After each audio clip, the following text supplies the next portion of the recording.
मला लहान मुलांची खूप आवड होती, कारण मी अजूनही तरुण होते आणि मला माझ्या नवऱ्याकडून खूप अपेक्षा होत्या. परंतु लग्नाच्या रात्री आमच्या दोघांमध्ये शारीरिक संबंध निर्माण झाले नाहीत आणि दुसऱ्याच दिवशी माझा नवरा दुबईला निघून गेला. तो माझ्याजवळ एक 16 वर्षाचा नौकर सोडून गेला होता, जो की स्वभावाने खूप चांगला होता. आमचं घर खूप मोठं होतं, त्यामुळे मला एकटीला झोपायला खूपच भीती वाटायची. म्हणून मी माझ्या 16 वर्षाच्या नोकराला माझ्या खोलीत झोपायला सांगू लागले.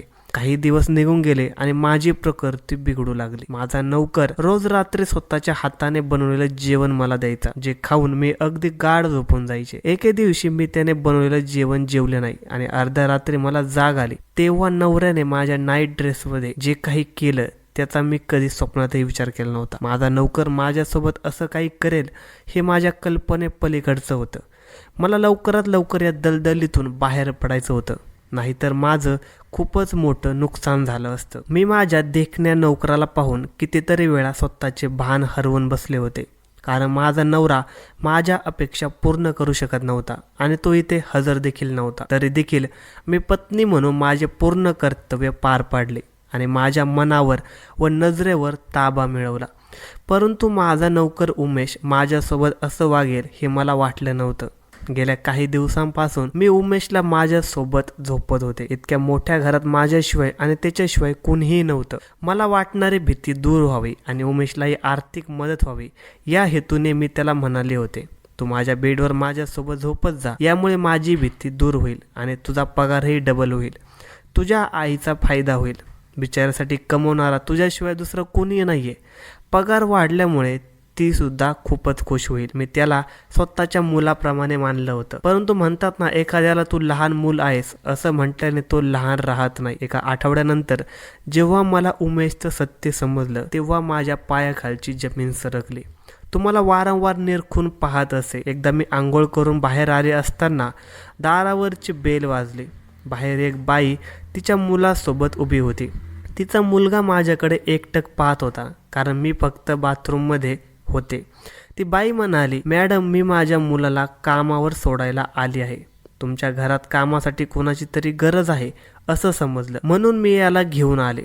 तुम्हाला कधीही तक्राराची संधी देणार नाही. ती बाई मुलाला मॅडमची योग्य प्रकारे काळजी घे असं बजावून निघून गेली. तो मुलगा म्हणजे उमेश. दिसायला कोणत्याही बाजूने गरीब वाटत नव्हता, परंतु चेहऱ्यावरून माणूस ओळखता येत नाही. मी त्याला घरातील सर्व कामं समजावून सांगितले. उमेश खूप चांगलं काम करायचा. एके दिवशी मी खोलीत कपडे बदलत असताना तो अचानक आत आला. मी खूपच दचकले, पण त्याने लगेचच माझी माफी मागितली. बाईसाहेब, मला माहीत नव्हतं की तुम्ही कपडे बदलत आहात आणि दरवाजाही उघडा होता, त्यामुळे मी सरळ खोलीत आलो. काही दिवसांनी मला घरात कोणाच्या तरी फोनची रिंग ऐकू आली. तो फोन उमेशचाच होता. तो त्याच्या मित्राशी बोलत होता की त्याला विचारलं, तुझ्याकडून फोन कुठून आला? तेव्हा तो म्हणाला, आईने घेऊन दिला. मी त्याला समजावलं की हे तुझं वय फोन वापरण्याचं नाही. तेव्हा तो उद्धटपणे म्हणाला, बाईसाहेब, आजकाल 11 वर्षांची मुलंही फोन वापरतात. तुम्ही कोणत्या काळात राहता? हे सर्व आजकाल वय वगैरे कोण पाहतं? त्याचं हे बोलणं ऐकून मी थक्क झाले. माझा नवरा दुबईत होता. त्याला माझ्या समस्याशी काही देणं घेणं सुद्धा नव्हतं. लग्नाबद्दल माझ्या मनात अनेक रोमॅन्टिक स्वप्न होते, पण माझ्या नवरा त्याच्या अगदी उलट निघाला. त्याने लग्नाच्या पहिल्याच रात्री स्पष्ट केलं होतं की मला माहीत आहे तू खूप स्वप्न रंगवली असशील, परंतु मी असा माणूस अजिबात नाहीये की तुझ्या प्रत्येक खास करून इच्छाचा विचार करेन. आपण लोकांच्या नजरेत नवरा बायको असू, पण आपल्यात तसा कोणताही संबंध नसेल ज्यावरून हे सिद्ध होईल की आपण दोघे पती पत्नी आहोत. तुला पैशाची कमी पडणार नाही, पण तुला फक्त माझ्याप्रमाणे चालावं लागेल. त्याच्या या वागण्याने मी आतून तुटले होते. शेवटी वैतागून मी त्याला फोनवर सांगितलं की आजपासून मला कधीच फोन करू नको. तुम्ही लग्नाच्या दुसऱ्या दिवशी दुबईला निघून गेलात. मला या घरात कैदी बनवून तुमची जबाबदारी झटकली आहे. माझ्या भावना आणि आयुष्याचं काय? मला मुलांची इच्छा होती, पण तुम्ही कधी याबद्दल विचार सुद्धा केला नाही. त्यावर तो म्हणाला, तू टेन्शन घेऊ नको, मी 3 महिन्यांनी परत येईन. तोपर्यंत तू उमेशला तुझ्याजवळ झोपवत जा. तो लहान आहे, तुला त्याची भीती वाटणार नाही आणि तुला सुद्धा सोबत मिळेल. त्याच्या सांगण्यावरून मी उमेशच्या आईला बोलवले आणि सांगितले की आजपासून उमेश 24 तास इथेच राहील आणि पगारही वाढवला. परंतु माझी तब्येत सतत खराब राहू लागली. डॉक्टर म्हणाले की मी खूप ताणतणाव घेत आहे. उमेश रात्री हे जेवण बाहेरून आणायचा. ते खाल्ल्यावर माझं डोकं जड व्हायचं आणि मला कशाचं सुद्धा भान राहत नव्हतं. जेव्हा मी त्याला घरी जेवण बनवण्याबद्दल सांगितलं तेव्हा तो घाबरला आणि म्हणाला, नको बाईसाहेब, तुम्ही त्रास घेऊ नका, मी आईला सांगून घरून जेवण आणत जाईल, तुम्ही आराम करा, जेणेकरून लवकरात लवकर ठीक व्हाल. एके दिवशी उमेश माझ्या सौंदर्याची खूपच स्तुती करू लागला, जे मला ऐकायला चांगलं वाटलं, पण माझ्या मनातही काही वाईट विचार येऊन गेले, ज्यावर मी ताबा मिळवला. माझे हे शरीर माझ्या नवऱ्याची अमानत होती. एके रात्री जेव्हा मी झोपले होते आणि सकाळी उठले तेव्हा मला माझा नाईट ड्रेस विस्कटलेल्या अवस्थेत दिसला. उमेश तेव्हा घरात नव्हता.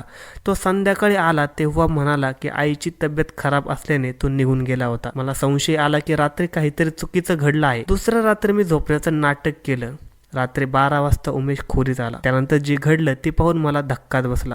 उमेश माझ्या नवऱ्याशी फोनवर बोलत होता. तो म्हणाला, मालक, तुमचं काम होऊन जाईल, तुम्ही टेन्शन घेऊ नका, मी बाईसाहेबांना इथेच गुंतवून ठेवेन. मी त्यांचे खूप सारे घाणेरडे फोटोही काढले आहेत, ज्याद्वारे मी त्यांना ब्लॅकमेल करेन आणि सांगेन की तुम्ही स्वतःच्या घरातल्या नोकरासोबत तुमची भूक भागवत आहात. अशा प्रकारे त्या कधीही तुम्हाला परत येण्यास सांगू शकणार नाहीत, कारण त्यांना स्वतःचीच भीती वाटेल. मालक, तुमची बायको दिसायला खूप सुंदर आहे, पण ती मला मुलगा समजते, नाहीतर वाहत्या गंगेत मी देखील हात धुवून घेतले असते. हे ऐकून माझ्या डोळ्यात पाणी आलं.